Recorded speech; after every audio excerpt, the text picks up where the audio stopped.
Hello everyone, welcome to a new video. तो चलिए देखते हैं इस क्वेश्चन को। क्वेश्चन यूनिट 1 से ही है, business environment and international business. तो क्वेश्चन में पूछा जा रहा है, which of the following is not the salient feature of the industrial policy development since 1991। तो 1991 की जो पॉलिसी आई थी, तो उसका कौन सा फीचर नहीं है। तो कौन सा फीचर नहीं है ये आपको बताना है।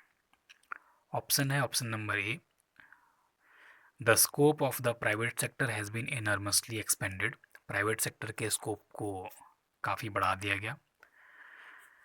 ऑप्शन नंबर बी है, public sector has been withdrawing partly और fully from several of the enterprises by disinvestment. Public sector undertakings को डिसइन्वेस्टमेंट किया गया। सी है, the Indian industry is increasingly expose to foreign competition. Indian industry को foreign competition के लिए आगे बढ़ाया गया।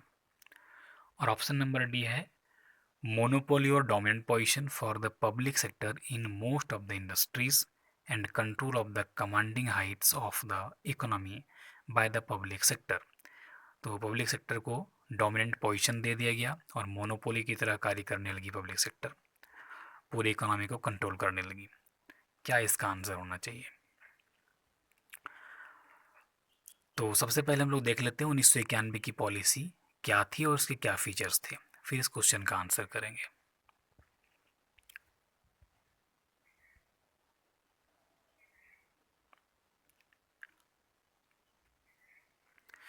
तो ये एनआईपी का टॉपिक है, न्यू इंडस्ट्रियल पॉलिसी, जो कि 24 जुलाई 1991 को लागू हुई थी। इसका जो मुख्य उद्देश्य था वो था एलपीजी इम्प्लीमेंटेशन, एलपीजी को लागू करना। एलपीजी का मतलब क्या है? एल का मतलब है लिबरलाइजेशन, यानी उदारीकरण। उदारीकरण में क्या बोला गया कि गवर्नमेंट का कंट्रोल इकोनॉमी से कम करना है, यानी इकोनॉमी के ऊपर गवर्नमेंट उतना ज़्यादा कंट्रोल नहीं करेगी।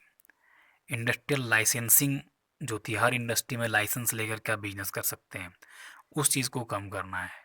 इंपोर्ट में जो रेस्ट्रिक्शंस लगा हुआ था, विदेशी चीज़ें यहाँ पे आती थी तो काफ़ी रेस्ट्रिक्शंस फॉलो करने पड़ते थे, काफ़ी रेस्ट्रिक्शंस लगा हुआ था, उनको कम करना है। और फॉरेन इन्वेस्टमेंट में जो रेगुलेशंस बने हुए थे उनको भी कम करना है, ताकि हमारी इकोनॉमी खुल सके और बिजनेस एक्सपेंड हो सके। ये था लिबरलाइजेशन। पी का मतलब प्राइवेटाइजेशन, यानी निजीकरण।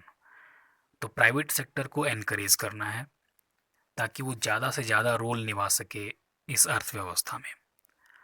और यहाँ पे पब्लिक सेक्टर अंडरटेकिंग्स को भी डिसइन्वेस्टमेंट करके प्राइवेटाइजेशन किया जाना था, डिसइन्वेस्टमेंट ऑफ पब्लिक अंडरटेकिंग्स। जी का मतलब है ग्लोबलाइजेशन, यानी वैश्वीकरण। तो integrating India with global economy, Bharat को वैश्विक अर्थव्यवस्था से जोड़ना है through increase foreign trade and development. और कैसे जोड़ना है? तो फॉरेन ट्रेड को, विदेशी व्यापार को बढ़ाना है और डेवलपमेंट करना है ताकि भारत वैश्विक बाजार से जुड़ सके। तो ये मुख्य उद्देश्य था 1991 की पॉलिसी का, इन चीज़ों को लागू करना।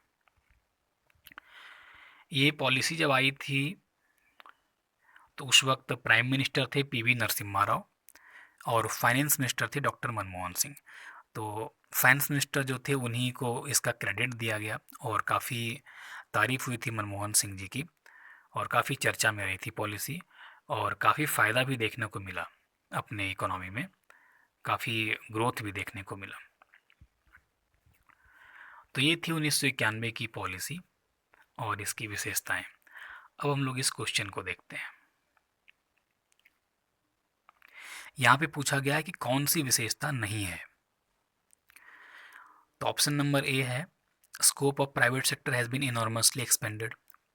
प्राइवेट सेक्टर के क्षेत्र को काफ़ी बढ़ा दिया गया, तो ये तो विशेषता है, प्राइवेटाइजेशन के अंतर्गत ये किया गया था। तो ऑप्शन नंबर ए तो बिल्कुल सही है। ऑप्शन नंबर बी है, public sector has been withdrawing partly और fully from several of the enterprises by disinvestment. तो पब्लिक सेक्टर अंडरटेकिंग्स को डिसइन्वेस्टमेंट किया गया था प्राइवेटाइजेशन के तहत ही। तो ऑप्शन नंबर बी भी सही है। ऑप्शन सी है, Indian industries increasingly expose to foreign competition. Foreign competition के लिए इंडियन इंडस्ट्री को आगे बढ़ाया गया, तो ग्लोबलाइजेशन के तहत ये काम किया गया था। तो ये ऑप्शन भी सही है। ऑप्शन नंबर डी है मोनोपोली और dominant position for public sector in most of the industries and control of commanding Heights of the economy by the public sector. तो ये ऑप्शन गलत है। इसमें कहा जा रहा है कि पब्लिक सेक्टर को डोमिनेंट पोजीशन दे दिया गया और मोनोपोली की तरह काम करने लगी पब्लिक सेक्टर अंडरटेकिंग। ये गलत बात है। वहाँ तो पब्लिक सेक्टर अंडरटेकिंग्स को डिसइन्वेस्टमेंट करने के लिए बोला गया था। तो ऑप्शन नंबर डी बिल्कुल गलत है और इस क्वेश्चन का आंसर ऑप्शन नंबर डी ही होगा।